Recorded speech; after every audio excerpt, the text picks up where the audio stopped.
प्रिय विद्यार्थियों, आज हम जयशंकर प्रसाद की कविता कार्नेलिया का गीत पढ़ेंगे। ये कविता जयशंकर प्रसाद के प्रसिद्ध नाटक चंद्रगुप्त में से ली गई है। कार्नेलिया सिकंदर के सेनापति सेल्यूकस की बेटी है। वह भारत के सौंदर्य पर मुग्ध है। यहाँ की प्रकृति और संस्कृति उसे इतना मोहित करती है कि इस देश के गुणगान करते हुए वह गा उठती है। अरुण ये मधुमय देश हमारा, जहाँ पहुँच अनजान क्षितिज को मिलता एक सहारा। सरस तामरस गर्भ विवाह पर नाच रही तरुशिखा मनोहर, छिटका जीवन हरियाली पर मंगल कुमकुम सारा। लघु सुरधनु से पंख पसारे, शीतल मलय समीर सहारे, उड़ते खग जिस ओर मुँह किए, समझ नीड़ निज प्यारा। बरसाती आँखों के बादल बनते जहाँ भरे करुणा जल, लहरें टकराती अनंत की पाकर जहाँ किनारा। हेम कुंभ ले उषा सवेरे, भरती ढुलकाती सुख मेरे, मदिर ऊँघते रहते जब जग कर रजनी भरतारा। अरुण ये मधुमय देश हमारा, अरुण ये मधुमय देश हमारा। व्याख्या करने से पहले कुछ शब्दों के अर्थ देख लेते हैं। अरुण का अर्थ होता है लालिमा से युक्त। मधुमय का अर्थ है मिठास से भरा हुआ। क्षितिज वह जगह यहाँ धरती और आकाश एक दूसरे के साथ मिलते हुए दिखाई देते हैं। तामरस तांबे जैसा लाल रंग। नीड़ घोंसला। हेमकुंभ सोने का घड़ा। उषा का अर्थ होता है सुबह। मदिर का अर्थ है मस्ती पैदा करने वाला। और इसी तरह से एक शब्द आया है मलय समीर। इसका अर्थ है मलय पर्वत की ओर से आने वाली सुगंधित हवा। समीर का अर्थ होता है हवा और शीतल का अर्थ होता है ठंडी।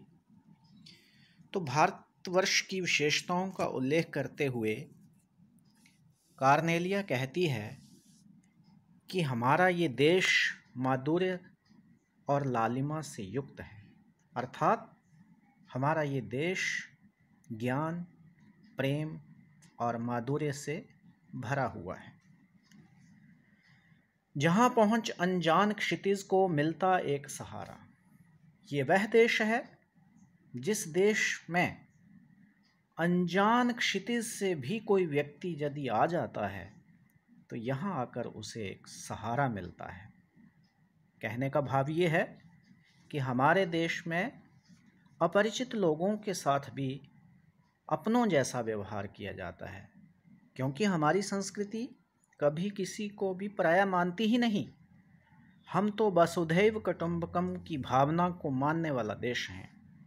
इसलिए अपरिचित देशों से, दूर दराज देशों से आए हुए लोगों को यहाँ आकर सहारा मिलता है, क्योंकि भारतवर्ष की ये बहुत बड़ी विशेषता है कि हम शरणागत को आश्रय देते हैं। यहाँ का सूर्योदय बड़ा ही मनोहारी होता है। जब सूरज उगता है तो उसकी रोशनी सारी धरती को आलोकित कर देती है, सारी धरती को रंग डालती है। जब उसकी चमक कमल के फूलों पर पड़ती है तो वो तांबे के रंग जैसे दिखाई देते हैं। ऐसे लगता है जैसे वो आनंदित हो रहे हों। और यही जब वही किरणें तरुशिखा मनोहर, तरु होता है वृक्ष और तरुशिखा का अर्थ हो गया वृक्ष की ऊंची ऊंची चोटियाँ। तो जब वही किरणें वृक्षों की ऊंची चोटियों पर पड़ती हैं तो ऐसे लगता है जैसे वृक्ष की वो ऊंची चोटियाँ आनंद विभोर होकर नाचने लग पड़ी हों। तो बड़ा ही मनोहारी दृश्य सूर्योदय के समय इस देश में दिखाई देने लगता है। छिटका जीवन हरियाली पर मंगल कुमकुम सारा। मंगल होता है कल्याण करने वाला, कुमकुम एक प्रकार का टीका होता है जो हम पूजा कर्म करते समय माथे पर लगाते हैं। तो पवित्रता कुमकुम की विशेषता है। तो यहाँ सूर्य उदय होते ही चारों तरफ हरियाली ही हरियाली छा जाती है, जीवन को आनंद ही आनंद प्राप्त होने लगता है। ऐसे लगता है जैसे सारी धरती पर मांगलिक कुमकुम बिखेर दिया गया। कहने का भाव यह है कि जीवन खुशहाल दिखाई देने लगता है, सब जगह मंगल ही मंगल दिखाई देता है। और यहाँ की जलवायु इतनी सुंदर, इतनी मनमोहक, मन भावन होती है कि मनुष्य ही नहीं, पक्षी भी उसका आनंद लेने के लिए इस देश में खिंचे चले आते हैं। इसी पंक्ति को, इसी भाव को इस पंक्ति में व्यक्त करते हुए कवि कहता है, लघु सुरधनु से पंख पसारे, शीतल मलय समीर सहारे, उड़ते खग जिस ओर मुँह किए, समझ नीड़ निज प्यारा। तो सुरधनु का अर्थ क्या होता है? इंद्रधनुष। और लघु तो आप जानते हैं, लघु मतलब छोटा। तो लघु सुरधनु का अर्थ हो गया छोटे छोटे इंद्रधनुष।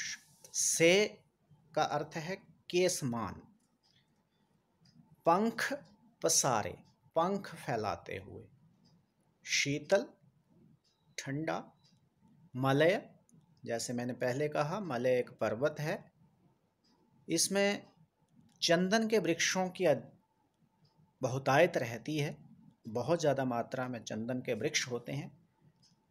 तो वहाँ से जो समीर होती है वायु, तो मलय पर्वत से जो वायु आती है, एक तो शीतल है वो, दूसरी सुगंधित है जो सबको मोहित करती है। तो मलय पर्वत से आने वाली चंदन से युक्त शीतल और सुगंधित पवन का आनंद लेने के लिए अपने छोटे छोटे इंद्रधनुष के समान सुंदर पंखों को फैलाकर उड़ते खग जिस ओर मुँह किए। खग होते हैं पक्षी। तो वो पक्षी अपने छोटे छोटे इंद्रधनुष के समान छोटे छोटे पंखों को फैलाकर उड़ते हुए जिस देश की ओर मुँह करके ऐसे चले आते हैं जैसे मानो वे अपने ही घोंसले की ओर आ रहे हों। और यहाँ के मलय पर्वत की शीतल सुगंधित पवन का आनंद लेना के लिए वो यहाँ आते हैं। कहने का भाव ये है कि पक्षी भी बेधड़क इस देश में चले आते हैं, क्योंकि इस देश में आने पर किसी को भी भय नहीं लगता, क्योंकि हमारा देश सबका दिल खोल कर स्वागत करता है। और यहाँ की जलवायु पर्यटकों के साथ साथ पक्षियों को भी आकर्षित करती है। अगली विशेषता की ओर कार्नेलिया ध्यान आकर्षित करते हुए कहती है कि यहाँ के लोग यूँ हैं, बड़े ही करुणार्द्र हैं। दूसरों के दुख को देखकर इनके हृदय पिघल जाते हैं। दूसरों का दुख देखते ही इनकी आंखों में आंसू आ जाते हैं। तो कहती है, बरसाती आंखों के बादल बनते जहाँ भरे करुणा जल। यहाँ के लोगों के हृदय इतने करुणा से भरे होते हैं कि दूसरों के दुख को देखकर इनकी आंखों में अश्रुधारा ऐसे बहती है जैसे बरसात के बादल बरसते हैं। लहरें टकराती अनंत की पाकर जहाँ किनारा।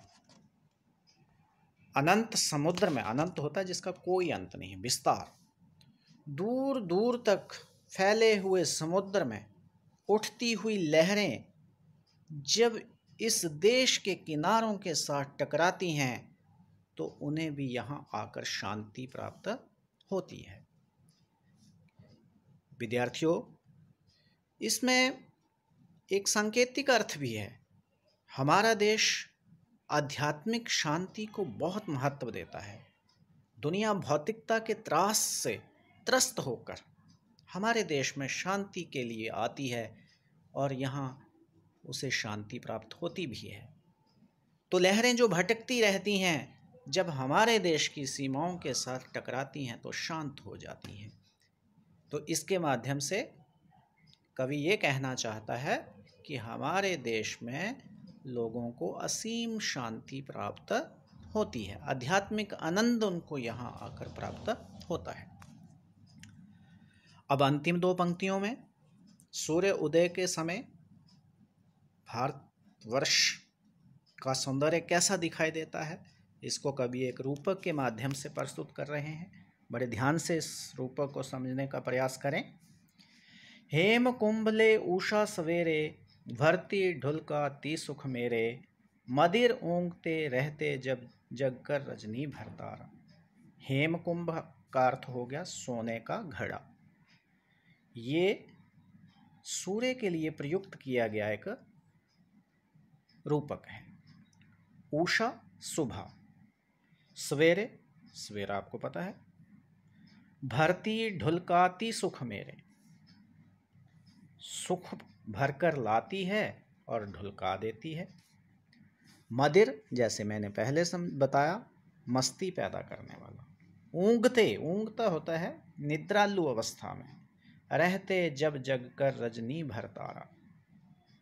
तो जब सूर्य उदय होता है तो ऐसा लगता है जैसे उषा रूपी कोई युवती सोने के घड़े में सुखों के जल को भरकर लाती है और हमारे इस भारत की धरती पर उड़ेल देती है।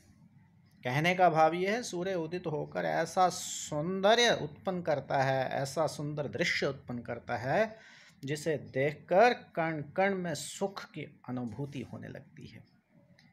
और रात भर जागने वाले तारों की स्थिति तब कैसी होती है?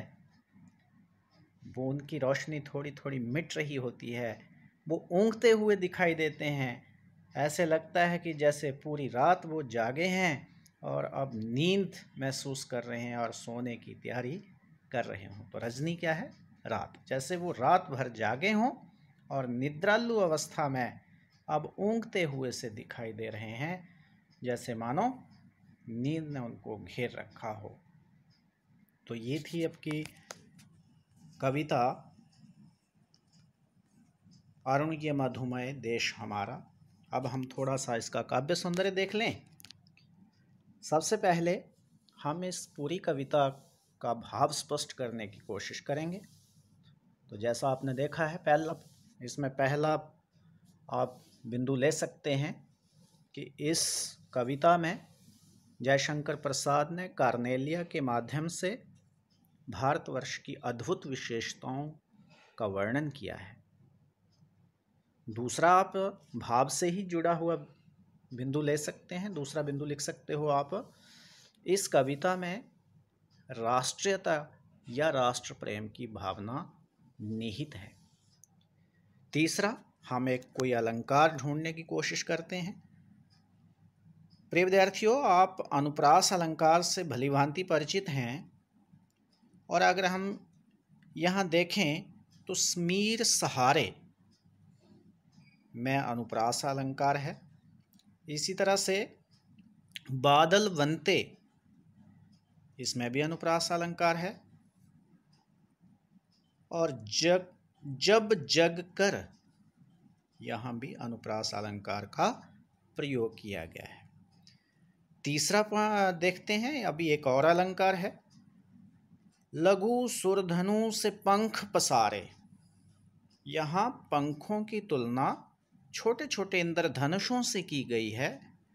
तो यहाँ उपमा अलंकार है, क्योंकि पंख की तुलना छोटे छोटे इंद्रधनुषों से की गई है। तो उपमा अलंकार का प्रयोग यहाँ हुआ है। अंतिम पंक्तियों में हमने देखा यहाँ रूपक अलंकार का प्रयोग हुआ है। सूर्य के लिए सोने के घड़े का रूप दिया गया है, और जो सुख है वो जल के लिए प्रयोग किया गया रूपक है। तो ये रूपक अलंकार है। इसी तरह से तारा, उषा, ये मानवीकरण है। उषा को एक युवती के रूप में दिखाया गया है जो पानी भर कर ला रही है। इसी तरह से तारों को मनुष्य की तरह झूमते हुए और नींद महसूस करते हुए दिखाया गया है। तो जहाँ मानवेतर चीज़ों को मानव जैसी क्रिया करते हुए दिखाया जाए, वहाँ मानवीकरण अलंकार होता है।